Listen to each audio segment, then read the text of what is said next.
Yeah, waiting for my car to warm up, so thought I'd do another video. First of all, Merry Christmas.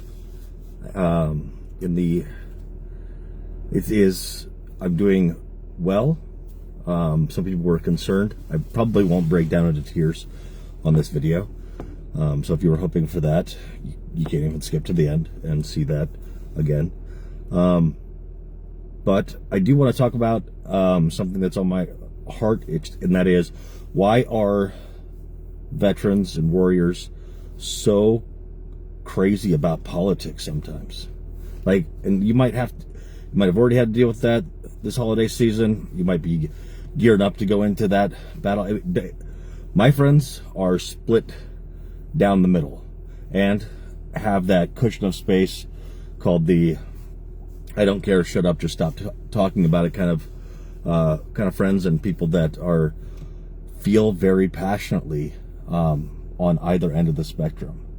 And the reason for that is because, some people might hand wave. It's like, hey, you shouldn't be not going to talk to somebody on Christmas. You shouldn't be, abandoning your family or doing those kind of things just because of a difference of opinion. Like, that is no reason to come between two family members, or to come between you and your family just because of a difference of opinion.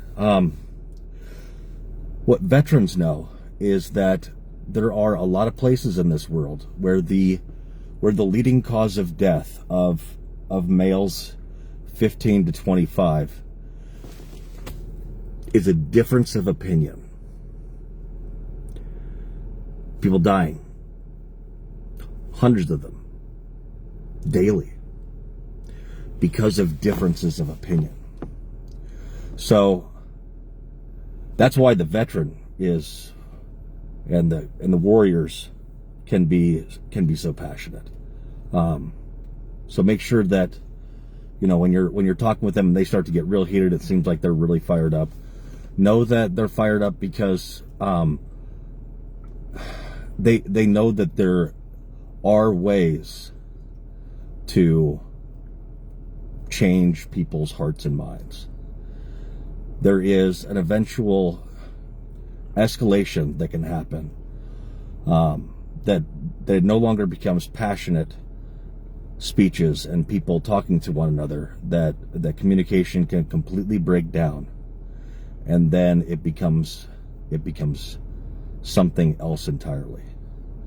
So just know, if you're one of those people that are like, I don't like to talk about it, I don't like to get into it, I don't like to, you're needed. Somebody has to be the person at the table that says, hey, let's listen to each other. Let's keep it civil. Let's recognize that we have shared values. There's a friend of mine that I talk to, and it kind of weirds me out, but every time we talk about politics, we can get pretty heated. But we mention, always at the end, we're going to make sure, hey, I love you, and I respect your values, and I respect your opinion, and I really appreciate you giving me a difference in perspective. But we shake hands and we hug. But before we do, he wipes off his hand and sticks out his hand. And it seems like a nervous tick. I mean, if I just shook his hand like 2 minutes ago, he still wipes off his hand. At first I was like, is my hand gross? I know what I've seen him. He was cooking, he washed his hands afterwards. He's been on his computer. His hand's not dirty, but he wipes it off. And the more I thought about it, the more I was like, that is a tradition of, I want to extend to you a clean hand, a dry hand, a confident hand, but to let you know that I don't want there to be anything between us that is not good. I just want to shake your hand. I know a lot of people that I talk to, but that differ in their opinion to me, and we shake hands, and then afterwards I can either notionally or proverbially or literally watch them wipe off their hands after, or smell it and feel like they've become unclean because they reached out to the other side. Having your convictions is super important. In the great words of a commander, Captain Steve Rogers, plant yourself like a tree along the river of truth, and even if the whole world tells you that you're wrong, you look at them and you say, no, you move. That is vital in a republic. He was quoting Mark Twain when he was talking about the republic stuff, but it was also great. But the Cap was right. You have to do that. But you also have to realize that the poison of delusion, the poisonous water that is arrogance, that will destroy life, and the water that brings clarity, that brings truth, that brings discernment, those are the same bodies of water. Poisonous, giving of life, both of those, it's still the river of truth. The only question is, how much did you drink? Did you actually drink until you had an opinion? Did you have somebody else give it to you? Or did you really take the time to learn what the other side says?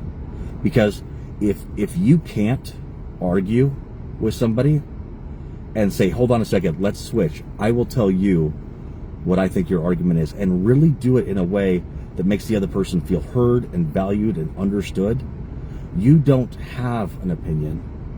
You have defaulted to your level of ignorance. And so today's Christmas, and Jesus is called the Prince of Peace, Mighty God, Holy One, Emmanuel. Thanks, Amy Grant. You might not believe in Jesus. You might be somebody that believes in reason and truth and science. That's awesome. You know who would be happy to stand by your side on those things? Somebody that believes in the way, the truth, and the life, and wants to create life more abundant, and to take that if they really love Jesus, they're going to feed the sheep. They're going to take care of other people. Let's take the time today to really realize that you can plant yourself like a tree next to the river of truth. But for the love of God, as you grow, reach out one of your limbs to the other tree and see that your roots are extending to the same river. You might be pulling it from different sides, but it's the same river. And so in the Bible it says that truth, a name given for Jesus. You can only find Jesus when two or more are gathered in my name. I can't find truth without my friend, who after we talk, wipes his hand. And you can't find truth being by yourself in your own echo chamber. And what we really can't find is peace. And peace is really important, because differences in opinion is big. So